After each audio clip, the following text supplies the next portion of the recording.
We are on Diary of a Wimpy Kid, page 86. Oh, I'm a night owl, but I'm tired. Ooh, I got a fire going kind of berserk.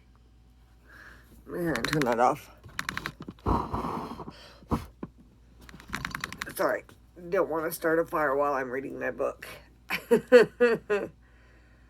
Okay, the Chanellas turned and looked at those videos, but they didn't win anything, so I guess they're just gonna keep having babies until they do. Dad hates performing in front of other people. He'll do anything he can to avoid it and act like a fool in front of the whole neighborhood. So far, Dad has weaseled his way out of every single one of Sanella's birthday parties. At dinner, oh, excuse me. Oh, goodness, make sure you brush your teeth. All right. At dinner, Mom and Dad has to go to Seth Snella's half birthday party in June. And I'm pretty sure Dad knows what time it is. And his number is finally up. Thursday. Oh, goodness. Oh, sorry about that.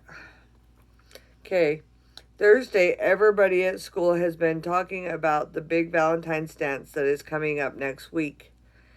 This is the first year at my school that they've actually had a dance, so everyone is all excited. Some of the guys in my class were even asking the girls if they would be their dates to the dance. Me and Rolly are both bachelors at the moment, but that's not gonna stop us from arriving in style. Let me hurry and put my marker here so I know where I started. Okay. This is the first year my school... Oh, wait. I already read that. Silly me. Okay. I figured if Mrs. Rowley scrapped together enough money in the next few days, we could rent a limo for the night. But when I called the limo company, the guy who answered the phone call says, "Yes, madame." Or, "Yes, ma'am." Haha, madame. So that pretty much blew any chance of me getting out of business. Excuse me. Been drinking way too much juice this morning and coffee. Yeah. Got my cup of joe. Okay.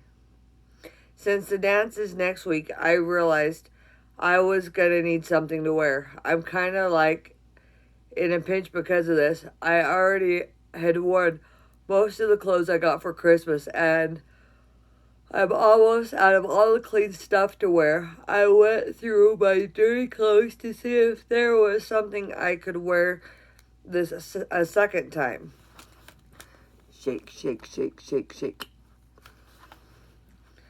I separated my laundry into two piles, one that I could wear again and one to get me sent down to the nurse's office for a while during my office for a leisure on my hygiene.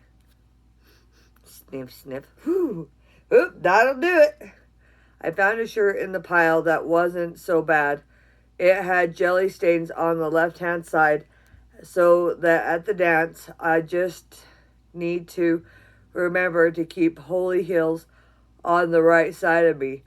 Valentine's Day, I was up late making Valentine's cards. Everyone in my class, I'm pretty sure my middle school teacher is the only one in the state that still made all the kids give cards to one another. Last year, I was actually looking forward to the swamp card meet. The night before Valentine's Day, I spent a lot of time making answers for this kid's card for this girl named Natasha, who I kind of liked. Beloved Natasha, for you, a fire blaze in my heart. I'm not going to read that. All right. I showed my mom the card and asked her to check the spelling errors. She said that I wrote, was not, what I wrote was not age appropriate. She told me maybe I should just go to Natasha with a little box of candy or something. I was about to take romantic advice from, or I wasn't about to take romantic advice from my mother.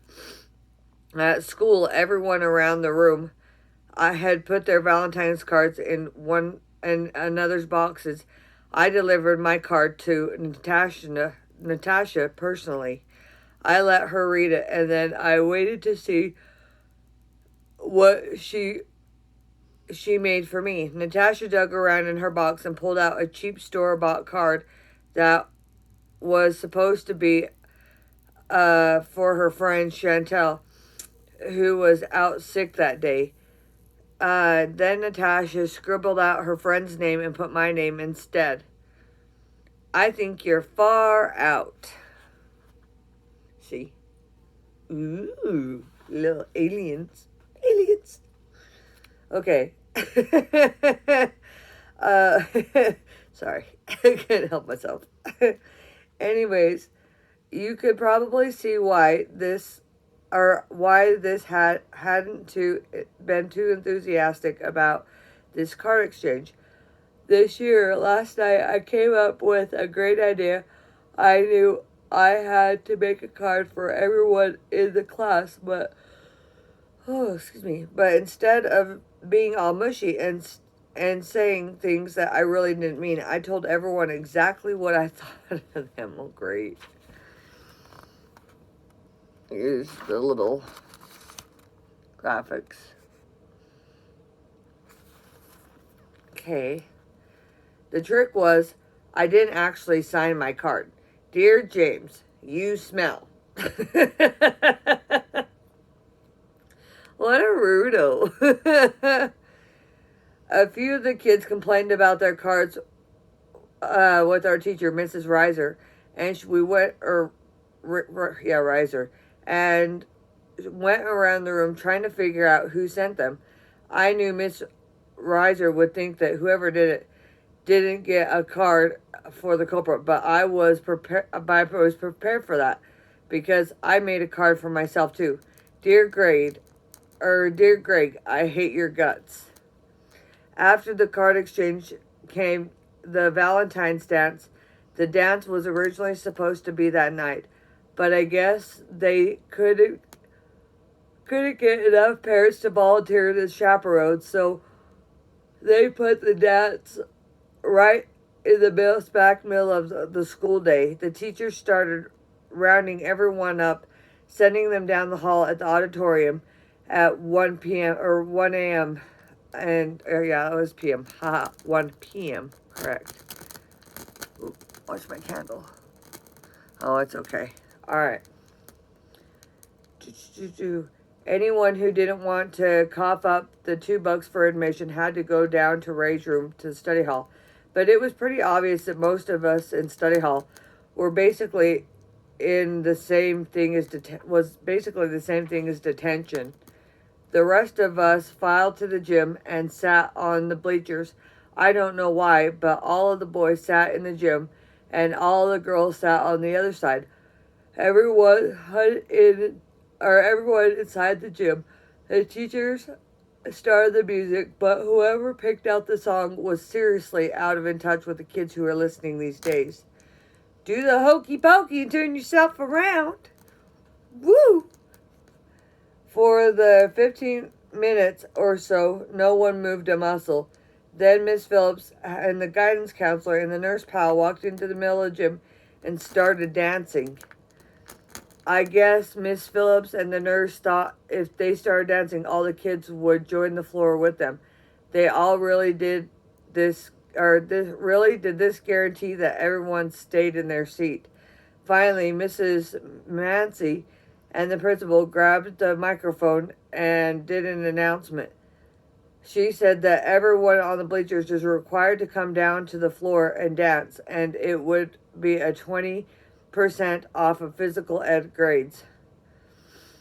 Or 20% off our phys ed grades.